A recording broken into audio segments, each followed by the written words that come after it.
कि हमारे जो गोंडी संस्कृति है उसमें जब हमारे घर में बेटा या बेटी का जन्म होता था तो किस प्रकार से जन्म संस्कार का काम किया जाता था। इसमें कोई दूसरे गैर धर्म के धर्म गुरु या किसी की जरूरत नहीं होती है, समाज के लोग ही इसको करते हैं। तो उस समय हॉस्पिटल अस्पताल नहीं थे, इसलिए सब कुछ हमारे घर में ही होता था। अब तो सबके बच्चों का जन्म हॉस्पिटल में होने लगा तो कुछ गोंडी संस्कृति भी खत्म होने लगी, पता ही नहीं है लोगों को। ठीक है, तो जन्म जब होता है तो जन्म में भी 3 प्रकार से काम होता है, ठीक है ना। तो सबसे पहला जो होता है उसको गोंडी क्षेत्र में बोलते हैं गोल एर सियाना। इसका मतलब होता है जब बच्चा छोटा होता है तो उसको मीठा पानी पिलाया जाता है, तो उसको गोंडी में बोल दिए, गोंडी भाषा वालों ने गोल एर सियाना, मतलब मीठा पानी पिलाना या चटाना। ठीक है, तो ये गोंड अकेलों की बात नहीं है, भारत में रहने वाले कोई भी समाज हो, चाहे एससी हो चाहे ओबीसी हो, सभी लोग इस नियम को करते थे। सबसे पहले सभी गोंडी धर्म पे चलते थे और आज भी चलते हैं, भले वो लोग कहें कि हम गोंडी धर्म को नहीं मानते। सभी के बच्चे जब जन्म होते थे तो सबको मीठा पानी पिलाया जाता था, शहद और पानी मिला के उस बच्चे को चटाते थे। कुछ महिलाओं को आज भी याद होगा, है कि नहीं मात्र शक्तियां, मीठा पानी शहद और पानी मिला के बच्चे को चटाते थे। अगर किसी को याद होता हाथ उठा के बताना। भाषा समझ रहे हैं ना मेरी, क्योंकि मुझे छत्तीसगढ़ी नहीं आती ना, इसलिए मैं छत्तीसगढ़ी में नहीं बता रहा हूं।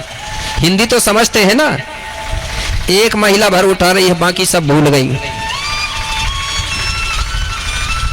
शहद और पानी मिला के बच्चे को चटाते थे कि नहीं, हाथ उठा के बता दो तो भैया लोगों को पता चल जाए गाय की बात सही है करके उठवा रहा हूं, है मालूम।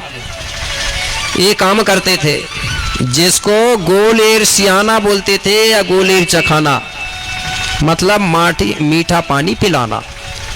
ये क्यों करते थे, इसका कारण था सभी समाज के लोग करते थे।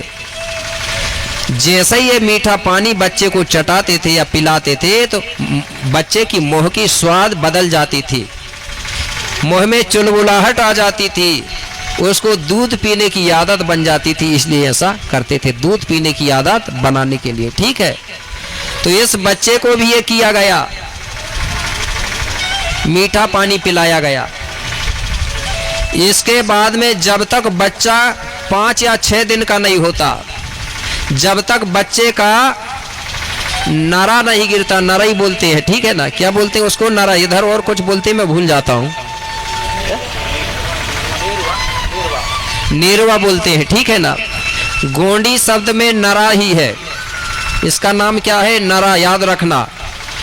जो नेरुआ बोलते हैं ना वो नरा बोलना, ठीक है ना। जब तक ये नेरवा नहीं गिरता तब तक हमारा घर अशुद्ध माना जाता है। मानते हो कि नहीं इस चीज को, आप मानते हैं ना। कोई भी शुभ काम नहीं कर सकते, एक दूसरे के घर आना जाना, खाना पीने का परहेज चलता है। मानते हैं इस चीज को आप कि नहीं मानते। तो ये गोंडी संस्कृति है, तो इसको गिरने में लगभग 5 से 6 दिन लग जाते हैं, लगते हैं ना इतने ही दिन। जब ये गिर जाता है तब हमारी मात्र शक्तियां घर के ही अंदर एक गड्ढा खोदती है, घर के अंदर खोदती है ना। ऐसा तो नहीं भाई मध्य प्रदेश में अलग होता होगा छत्तीस, ये चीज एक ही बराबर होता है। कुछ चीजें हैं जो क्षेत्रीय व्यवस्था वो परिवर्तन है, बाकी में जो मुख्य चीज है वो सब जगह एक जैसा होता है। तो घर के अंदर गड्ढा खोदती है और उस नरा को उस गड्ढे में दफनाती है। दफनाती है ना कि जलाती है, बताओ हाथ उठा के, जलाने वाले बताना हाथ उठा के। जलाते हो क्या? अरे जो नेरुआ क्या बोल रहे हैं, नेरवा जलाते हो उसको, क्या जलाते होंगे तो हाथ उठाओ। नहीं जलाते ना। अच्छा बताओ, गोंड तो नहीं जलाते लेकिन दूसरे लोग जलाते हैं क्या? वो भी नहीं जलाते। ये भी दफनाने के बराबर होता है। कैसा होता है? दफनाने के बराबर।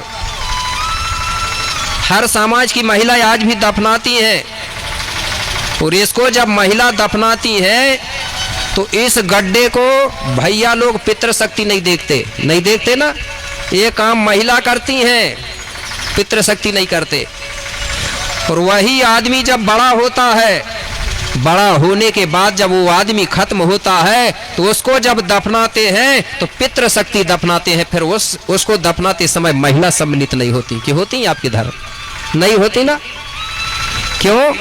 क्योंकि महिलाओं ने उस आदमी को पहले ही दफना दिया है, इसलिए वो दूसरे बार जब दफनाते हैं तो महिला सम्मिलित नहीं होती। लेकिन भैया लोग गड़बड़ करने लगे। अब महिलाएं तो सभी समाज की बढ़िया है, पूरी समाज की महिलाएं आज भी नारा को दफना रही हैं, लेकिन भैया लोगों में दो भाग हो गया है ना। कई भैया लोग कहीं के दफना रहे हैं, कहीं के जला रहे हैं, जबकि महिला एक रास्ता चल रही है, आज भी चल रही है ना। नहीं तो फिर भैया लोग जलाने लगे तो इनको भी जलाना चाहिए था, ये नहीं जलाती। इन्होंने अपनी संस्कृति आज भी छोड़ा नहीं है, सिर्फ भैया लोग भटके हैं। तो मेरे भाई, जब नरा को महिलाएं दफनाती हैं तो पितृशक्तियों को भी कोई खत्म होता है तो दफनाना चाहिए, जलाना नहीं चाहिए। इसलिए किसी ने कहा है, गैर धर्म के कारण मुर्दा को जलाकर कर रहे हो भभूत बना दे ना, राख बना दे। गैर धर्म के कारण मुर्दा को जलाकर कर रहे हो भभूत, और वो हमारे बूढ़ा देव बड़ा देव में मिले नहीं और बनो फिरत है भूत। जला दिए तो वो नहीं मिलेगा आपके बूढ़ा देव में, इसलिए जलाना मत। इस प्रकार से मेरे भाई, वो महिलाओं ने क्या करी, उस नरा को दफना दिया। ये याद रखना, नरा बोलते हैं। नरा क्यों बोलते हैं? जहां पर नरा को दफनाया जाता है उसी जगह को गोंडी में नार बोलते हैं। नार बोलते हैं ना, नार। तो नार क्यों बोलते हैं? क्योंकि वहां नरा दफनाया गया है, उसी नरा दफनाने से नार बना है, और नार को फिर हिंदी में गांव बोलते हैं ना। कितना बड़ा रहस्य ना गोंडी का। नार क्यों बना? नरा गड़ाने के कारण, नरा दफनाने से नार बना, और नार आने होता है गोंडी में गांव, ठीक है ना। तो असली नाम है नार।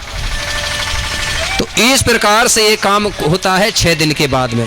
यहाँ कोई पंडित, कोई ब्राह्मण की जरूरत नहीं पड़ती, चाहे एससी हो, चाहे एसटी हो, चाहे ओबीसी हो। ये काम जब होता है तो रिश्तेदार के माध्यम से होता है, मामा फुआ के माध्यम से होता है, बेटी दामाद के माध्यम से होता है कि नहीं होता? जब वो आते हैं तो काम करते हैं तो बेटी दामाद को फिर दान देते हो क्या? हमारे में दान नहीं चलता। बेटी दामाद जो आते हैं उनको कुछ पैसा देते हैं कि नहीं? उसको नेंग बोलते हैं हम लोग। क्या बोलते हैं? नेंग। नेंग मतलब इच्छानुसार दिया जाता है, और दान मांगा जाता है कि 125 या 51-52 रुपया रखना ही पड़ेगा, वो दान हो गया। जो मांगता है तो वो दान होता है। हमारे भूमिका गुरु, हमारे बेगा मांगते नहीं का इतना ही चाहिए करके कि मांगते हैं, और जो मांगेगा तो वो असली भूमिका नहीं है, समझ जाओ, ठीक है ना।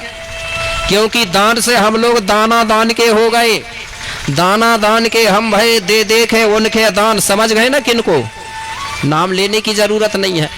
दाना दान के हम भय दे देखे उनके दान, और कमा कमा के गोंड मरे और उनके बन गओ काम। बन गओ ना, बड़ी बड़ी बिल्डिंग हो रही है, तो ऐसा नहीं करना है।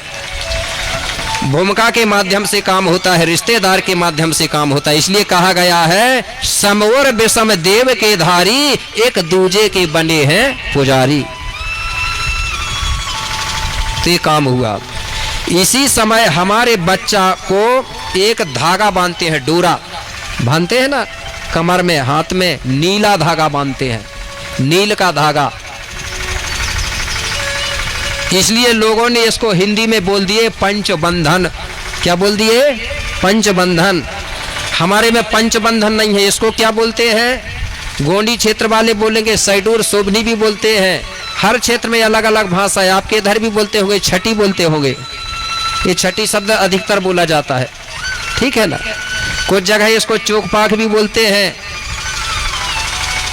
छठी भी बोलते हैं, ठीक है ना।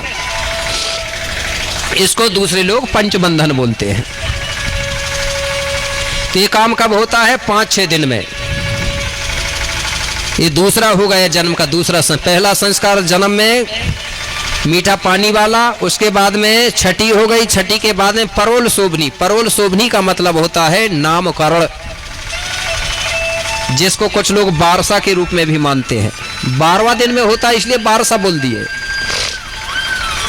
तो हमारी संस्कृति में जब नामकरण होता था तो छठी होने के बाद होता था, क्योंकि छठी के पहले नामकरण नहीं होता हमारे में। क्यों नहीं होता? क्योंकि घर जब उस समय अशुद्ध होता है, तो जब नाम रखेंगे तो कैसे शुभ होगा नाम रखना है अशुद्ध घर में? घर शुद्ध ही नहीं हुआ है और पहले ही नाम रखोगे तो गड़बड़ होगा कि नहीं होगा?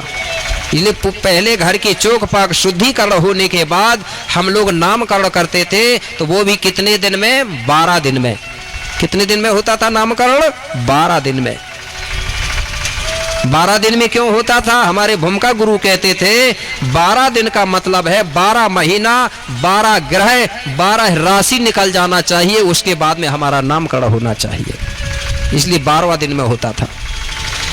अब नामकरण कैसे होता था? हमें कोई दूसरे धर्म के गुरुओं से पूछने की जरूरत नहीं है। नहीं तो हमारे घर में बच्चा पैदा हुआ है और पता चल रहा है कि गुरुजियों के पास जा रहे हैं, पंचांग दिखवा रहे हो, ये हमारे में व्यवस्था नहीं है। बिना मतलब में पंचांग दिखवा रहे हो, वो दिखवा रहे हो, राशि दिखवा रहे हो, दान दे रहे हो। जब बच्चा पैदा कर सकते हैं हमारे लोग, तो नाम नहीं रख सकते क्या? रख सकते हैं ना। जिसने पैदा नहीं किया वो रखेगा क्या तुम्हारा नाम? तो मेरे भाई, नाम कैसे करते हैं वो ध्यान देंगे। हम सब लोग इकट्ठे बैठ करके विचार मंथन कर सकते हैं कि भाई इसका जन्म कब हुआ है, किस दिन हुआ है, कितने समय हुआ है, कहाँ हुआ है, ये सोच के रख सकते हैं प्रकृति के अनुसार। कैसे? जैसे आज भी मुझे नाम मिलते हैं। जैसे उदाहरण के लिए किसी का अगर जन्म में, अगर किसी की माँ जंगल गई है और कहीं जंगल में ही बच्चा पैदा हो गया, तो हमारे लोग रखते थे, बोले इसका जन्म जंगल में हुआ है, इसका नाम तो जंगल से ही रख दो। रख देते थे नाम जंगल से। आज भी कई नाम मिलते हैं जंगल से करके, रखते हैं ना। अगर किसी का जन्म मंगलवार को हुआ है तो हमारे लोग सोचते थे मंगल को पैदा हुआ है, मंगलवार को मंगल से नाम रख दो। इस प्रकार से दिन के आधार पे, महीना के आधार पे, पेड़ पौधों के आधार पे यहाँ के जो भारत के जो मूलवंशी लोग हैं, SC ST OBC, ये सब लोग प्रकृति को मानते थे और प्रकृति के अनुसार अपना नाम रखते थे। तीन ही समाज में मुझे मिलता है प्रकृति के नाम, आज भी मिलते हैं नाम। तो सब लोग विचार मंथन करने लगे इसका नाम क्या रखें। एक महिला कहने लगी, बोले इसकी माँ बोले गंगा जी नहाने गई थी, बोले तो गंगा जी में मिला है, बोले तो इसका नाम तो बोले गंगा नाम रख दो। बोले कुछ महिलाएं कहने लगी ये अच्छा नहीं लग रहा है। कुछ महिला कहने लगी ये तो बोले गंगा जी में मिला है तो इसको मिलन वारो नाम रख दो। बोले कई महिला कहती हैं, आज भी मिलने की शब्द आती है, बच्चा पैदा होते हैं तो बोलते हैं ना कि बोले उसके घर में बोले लड़का मिला है, आज भी बोलती है ना मिलने की बात। सब कहने लगे ये ठीक नहीं है। कुछ महिलाएं कहने लगी एक काम करो, ये जो बच्चा है बोले इसके माथा को देखो, बोले इसका माथा कितना अच्छा चमक रहा है, बोले तो इससे नाम रखो। तो माथा को बोलते हैं गोंडी में कपार बोलते हैं, कपार। और आज भी बहुत से लोग बोलते होंगे माथा को कपार। पूरे सिर को बोलते हैं तल्ला, तल्ला यानी होता है सिर, लेकिन इतना बस को माथा बोलते हैं, माथा को मतलब कपार बोलते हैं। तो उसका जो कपार है वो चंद्रमा जैसे चमकता था, चांदी जैसा चमक रहा था। तो महिलाएं कहने लगी बोले इसका कपार चमक रहा है इसलिए इसका नाम बोले कोपार रख दो। बोले तो सब महिलाएं कहने लगी बात सही है, बोले कपार चमक रहा है तो कपार से ही कोपार नाम रख दो। तो सब महिलाएं कहने लगी ठीक है, बोले इसका नाम कुपार रखो। तो हिरवा रानी से कहने लगी बोले रानी जी इसका नाम बोले कुपार रखो।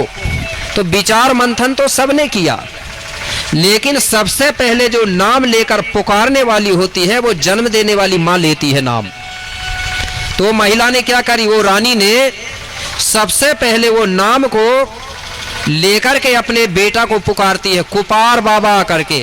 तो सब महिलाएं उससे सुनकर के, नाम सुनकर के ताली बजा बजा के सब महिलाएं फिर उसका नाम बोलना चालू करती है।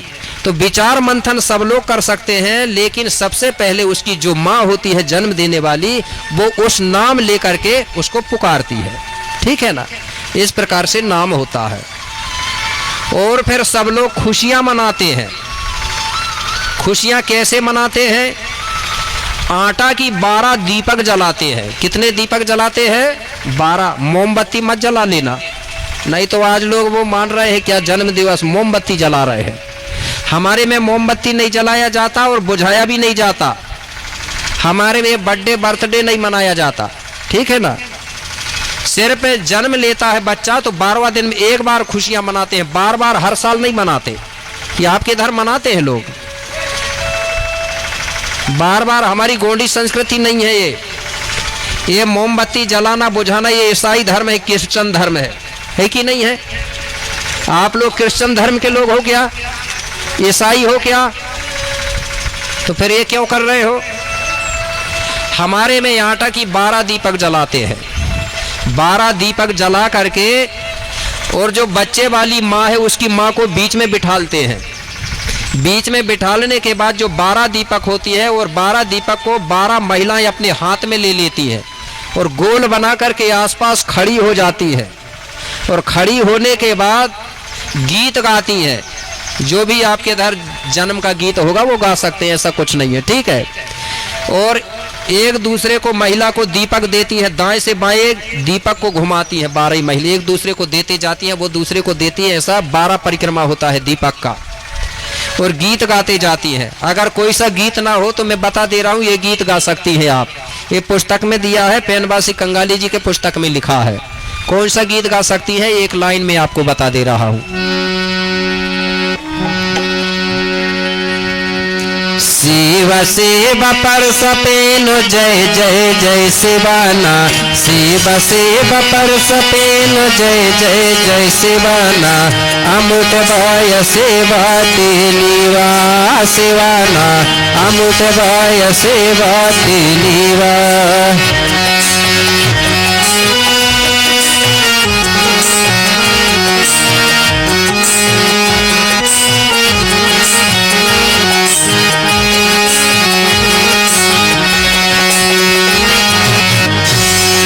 शिव शिव सजुर पेन जय जय जय शिवाना। जय अमुट भय सेवा तिलीवा शिवना।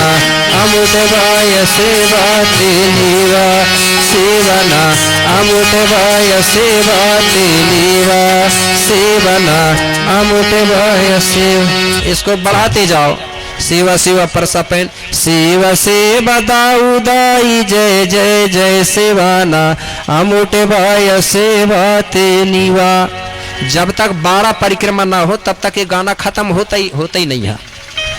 जोड़ते जाओ। सेवा सेवा दाऊदाई, सेवा सेवा बूढ़ा देव, सेवा सेवा बूढ़ी दाई, सब जोड़ते जाओ जितना भी है। तो इस प्रकार से 12 परिक्रमा करती है और खुशियां मनाती है। तो एक बार होता है, हर बार नहीं होता, हर साल हर साल। अब हमारे लोग हर साल जन्म दिवस मना रहे हैं। जन्म दिवस मनाने से कोई फायदा होता है क्या? और मैंने तो ये देखा हूं, जितना जन्म दिवस मनाओगे उतना ही उम्र कम होती है। उम्र कम होती है जन्म दिवस मानने से, बढ़ती नहीं है। अगर किसी की बढ़ी होगी तो बताओ क्यों नहीं बढ़ती? और आप खुशी किसकी मनाते हो मुझे वो भी समझ नहीं आता। उम्र घटने की खुशियां मनाते हो कि बढ़ने की? कैसे घटती है?